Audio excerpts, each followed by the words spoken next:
when you even ask them questions pertaining to direct positions that governments have taken vis-a-vis something like Hezbollah, you ask Egyptians, do you sympathize more with the opposition in Lebanon led by Hezbollah or with the Sunni-supported government in Lebanon?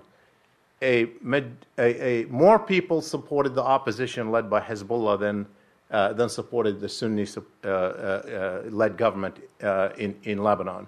So even as the government was speaking about Hezbollah intervention in domestic affairs, Iranian interventions in domestic affairs, and the most recent example in the 2010 poll, where more people in Egypt thought that it would be better if Iran were to have nuclear weapons than not, which was a huge shift in the public opinion, just as the government was warning of Iran and Turkey.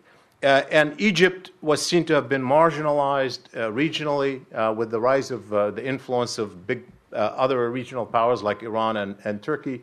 And so there was a very strong resentment even among elites who were very uncomfortable in both the 2006 war with Hezbollah and between Israel and Hezbollah and the 2008 war between Israel and Hamas, where the government took a particular position and their heart was in another place. It was a very difficult environment, even aside from all the things that we're talking about internally. So I submit to you that when we say it's about dignity, it's far bigger than just about food or even about domestic or even just about repression. It is about all these things, but it's a package of people not being comfortable of who they are in that country under that leadership. The second point I want to make, again, out of this interview, I just want to use it as a way of drawing some elements. Is that if you watch that interview with Wael Ghunaim, and if you haven't, you should, because it's very revealing. One of the things that he said in the most emotional comments that he made, unprompted, I am not a traitor. I am not a traitor. We are not traitors, these who started the revolution. Now, why would he say that unprompted? I'm not a traitor. We're not a traitor. It is extraordinary how deep the feeling is not only in the Egyptian culture but in the Arab culture, the fear of outside domination and intervention. That even though most publics want to free themselves from repressive regimes, they want to free themselves from foreign domination even more. And we know governments use that day in and day out to delegitimize some of the legitimate opposition by creating links with the outside world. And whether it's the U.S. or Israel or someone else having a hand, and Hezbollah too is used.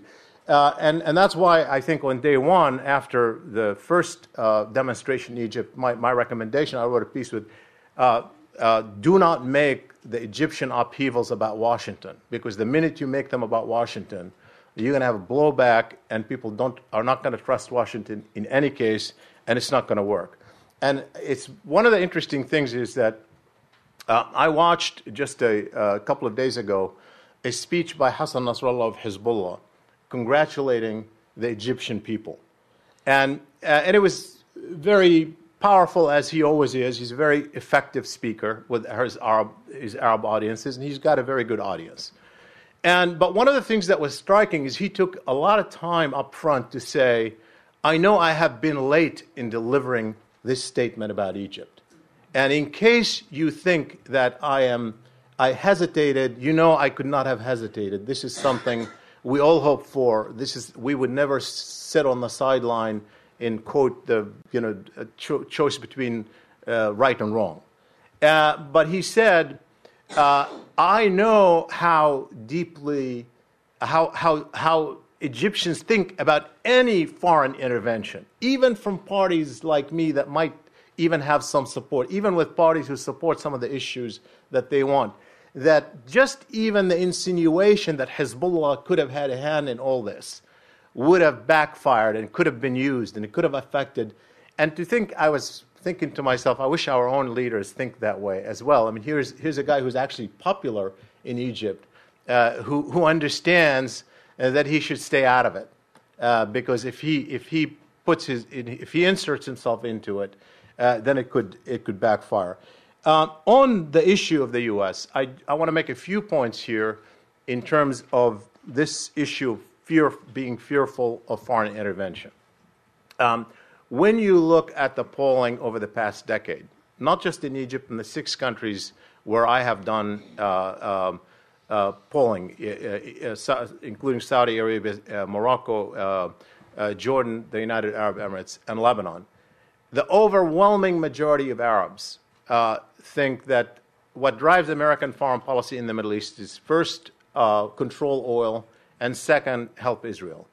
And less than 10% think that advocating democracy is an American priority in the Middle East. That was true throughout the whole period.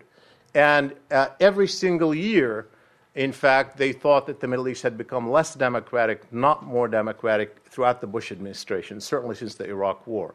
So they never really believed that the U.S. was changing its priorities. And even with the Obama administration, there was a misunderstanding about Obama, because people were more receptive to Obama. And in a poll that we did right after he was elected, just on the eve of the Cairo speech, people were positive about him, particularly in contrast to Bush. They were never completely positive about him. In fact, the very positive about him were less than 10%. They were lukewarm about him personally.